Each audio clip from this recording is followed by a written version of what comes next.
ନିଜର ସାଧନା ବଳରେ ଶ୍ରୀକ୍ଷେତ୍ର ପରିବ୍ରତେ ଛତିଆ ଭଟ୍ଟରେ ଯିଏ ନିଜର ମାଆକୁ ପ୍ରଭୁ ଶ୍ରୀ ଜଗନ୍ନାଥଙ୍କୁ ଦର୍ଶନ କରାଇ ପାରିଥିଲେ, ସିଏ ହେଉଛନ୍ତି ମହାପୁରୁଷ ହାଡ଼ିଦାସ। ନିଜର ଦିବ୍ୟ ଶକ୍ତି ବଳରେ ଅନାଗତ ଭବିଷ୍ୟତ ବିଷୟରେ ପ୍ରାୟ 200 ବର୍ଷ ତଳେ ସେ ଯେଉଁ ମାଳିକା ଲେଖି ଯାଇଥିଲେ, ତାହା ଆଜି ଅକ୍ଷରେ ଅକ୍ଷରେ ସତ ହେଉଛି। ଜଗତ ପାଇଁ ହେବ ଦୁଃଖଦ କାରଣ। ଏ ଦୁଃଖର ନିସ୍ତାର ପାଇବା ପାଇଁ କେବଳ ଜଣେ ମାତ୍ର ଭରସା, ସିଏ ହେଉଛନ୍ତି ପ୍ରଭୁ ଶ୍ରୀ ଜଗନ୍ନାଥ। ଆଉ 3 ବର୍ଷ ପରେ ଭାଙ୍ଗିବ ହୀରାକୁଦ ବନ୍ଧ। ବଡ଼ ଦେଉଳରୁ ମିଳିଲା ବଡ଼ ସଂକେତ। ଜଳ ସମାଧି ହୋଇଯିବ ଓଡ଼ିଶାର 14 ଜିଲ୍ଲା। ବାଂଲାଦେଶରୁ ଓଡ଼ିଶା ଆସିବ ଚିତଳ ମାଛ। କଟକର ନାମ ବି ବଦଳିଯିବ। କେବଳ ବଞ୍ଚିବେ ଈଶ୍ୱର ବିଶ୍ୱାସୀ ଲୋକ।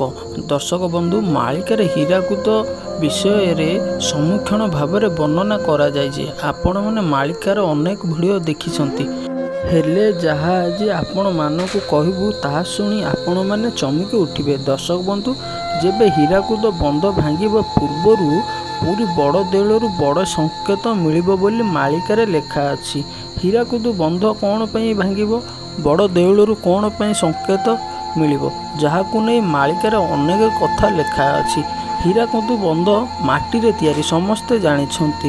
ତେବେ ହୀରାକୁଦ ବନ୍ଧ ମରାମତି ବି କରାଯାଉଛି।